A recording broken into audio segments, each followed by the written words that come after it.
Az yemale sechokpenu. À la fin, on va commencer à éclater de rire, on va rigoler, notre bouche elle va se remplir de rire. Ulshonenu rina, et notre bouche elle va chanter. Maintenant, regardez comment c'est extraordinaire ce qu'il a trouvé Rabbi Nathan, parce que maintenant, quand vous prenez ce verset, Az yemale sechokpinu ulshonenu rina, donc sechokpinu ulshonenu rina, c'est rejeter votre chauffard. Donc maintenant, qu'est-ce que ça veut dire? Qu'est-ce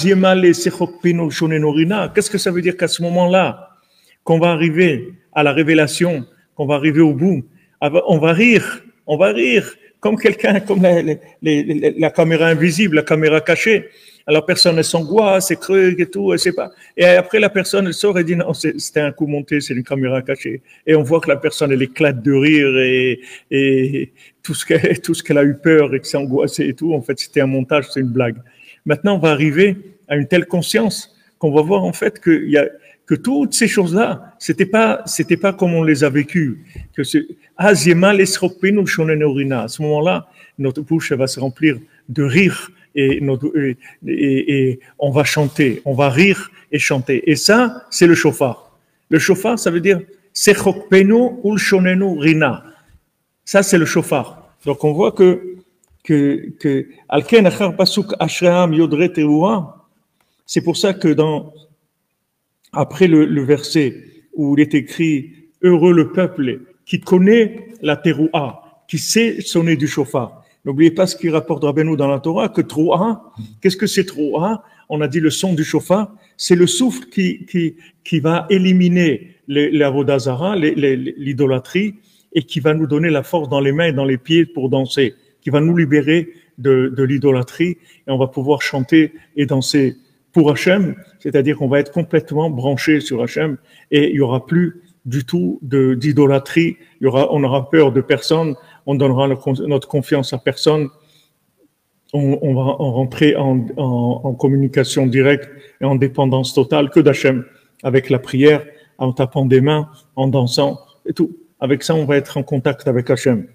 Donc, quand c'est écrit Ashrei Ha'am Yodre Teura, heureux l'homme, il a dit David Ameller dans le psaume, dans le 89, il dit heureux le peuple qui connaît le shofar. Ketiv. Et après, tout de suite, c'est écrit Beshimcha Yagilun Kol Hayom. En ton nom, ils se réjouissent toute la journée. Va'in Bemakom Acher.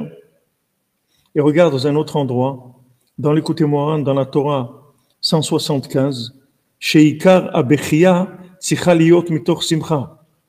Que maintenant, tous les pleurs, ils doivent être dans la joie. On doit pleurer de joie. Ki bechia iroshetevot beshimcha yagilun kol hayom. Que le mot pleurer, en fait, c'est les premières lettres de bechia yagilun kol hayom. Pardon, beshimcha yagilun kol hayom. Dans ton nom, ils vont se réjouir toute la journée. Ils vont faire la fête, ils vont danser dans ton nom. Parce que maintenant, ils ont compris qu'il n'y a que toi, c'est tout. Qu'il n'y a rien. Il n'y a rien. Il n'y a personne qui a aucun pouvoir sur nous. Que Hachem. On dépend que d'Hachem, c'est tout. Alors là, on va rigoler, on va danser toute la journée et taper des mains parce que on s'est libéré de cette emprise de l'avodah zara, de l'idolâtrie, qui vient se présenter comme un sauveur, comme une aide et surtout comme indispensable. Surtout indispensable. Fais attention, si tu passes pas par moi, tu vas avoir des gros problèmes, des très gros problèmes. Tu vas t'attirer l'organisation des Nations Unies pour le mal. Et sur toi, fais attention, très grave. Les Nations Unies, ils ont pris une décision, tu comprends? L'organisation des Nations Unies pour le mal, ils ont pris une décision. Et quelle décision? Quel rapport ça avec nous? C'est aucun rapport. On ne dépend pas d'eux. Eux, c'est de l'avodah zara, c'est rien du tout. C'est des tueurs du monde avec des vaccins, c'est des assassins, on le sait, c'est pas quelque chose de nouveau.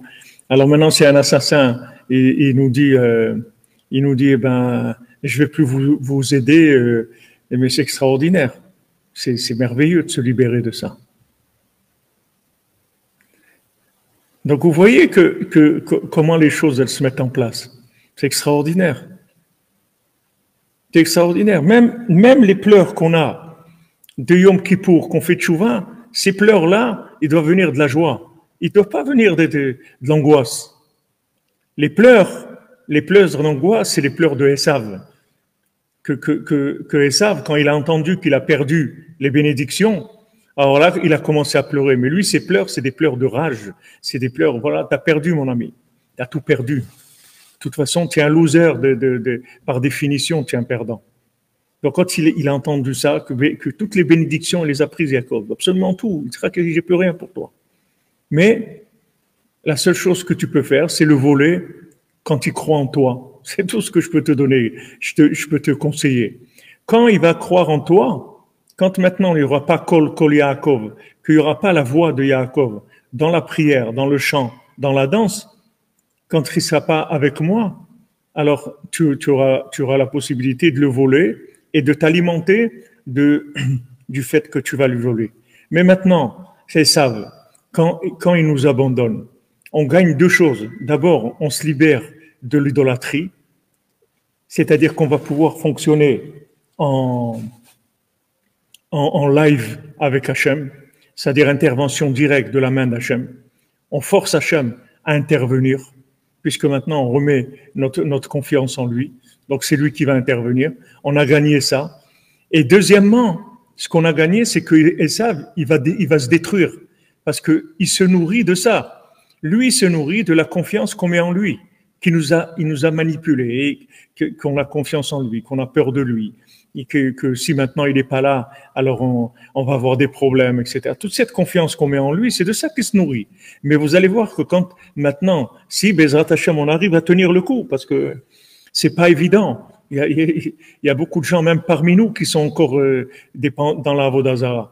Donc, si on arrive au bout de cette démarche-là, Bezrat Hashem, on va gagner deux choses. Première chose, on va avoir la bracha d'Hachem, la bénédiction des mains d'Hachem directement.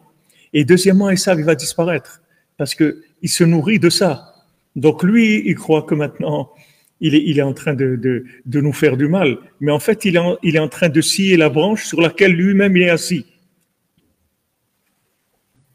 Voilà, maintenant, ça va avoir des conséquences des deux côtés.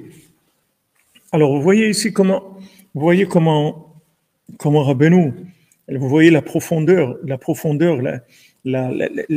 l'immensité de la vision de Rabbeinu. Regardez comment ça englobe absolument tout. Ça englobe absolument tout. Alors maintenant, en fait, Rabbi Nathan,